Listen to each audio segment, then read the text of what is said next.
Okay, go. Kanye West. That's a big name in the news right now due to his recent controversial comments on Twitter and on the news. Some of his comments have been hateful, anti-Semitic, yet there's an argument between whether it is free speech or it's hateful. Recently, he's been kicked off of Twitter for the second time. When Elon Musk acquired the rights, he decided to bring him back because of free speech. Only for about 3 days later for the same exact thing to occur, where he was once again kicked off.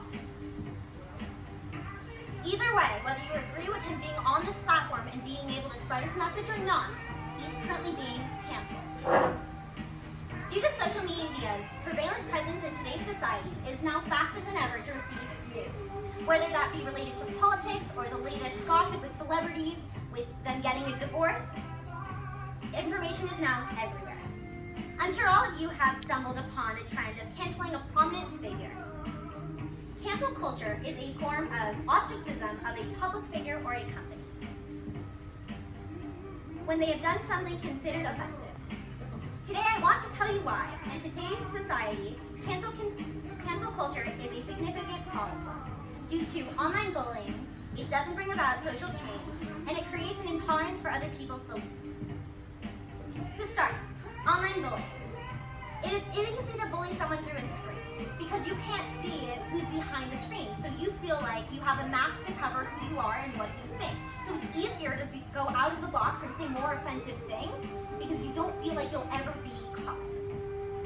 A 2020 UK study published by Meghan Markle on CNN, June 24, 2020, it was found that 39% of victims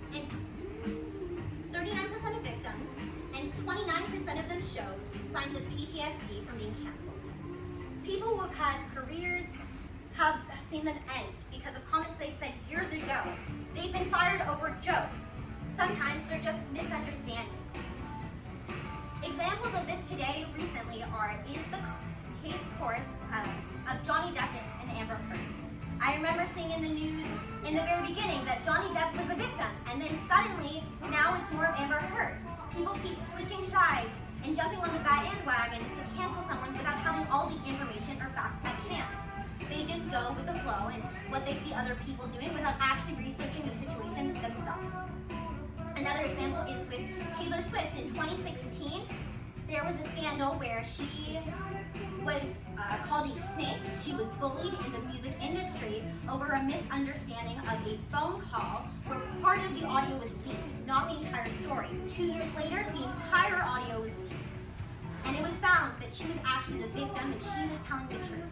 And then suddenly, people who went from canceling her, calling her a snake, realized she was in fact right, and they switched to the other side. To continue, cancel culture does not bring about social change. It is performative activism. You are just posting an article or retweeting a statement without actually doing anything.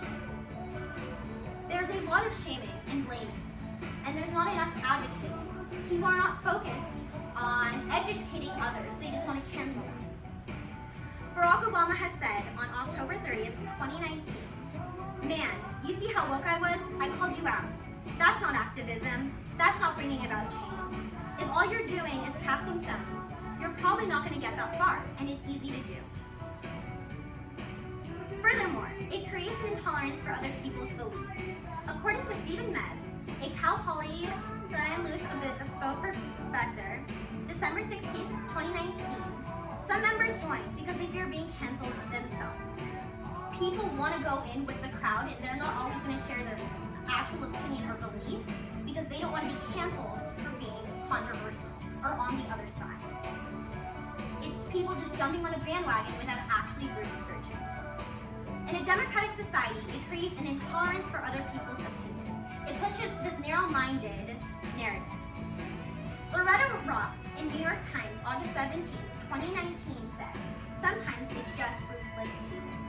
It's bullying someone, pushing them away from the crowd and never educating them and showing them the other side. It's just saying there's one opinion and you need to share it because this is not what we all think."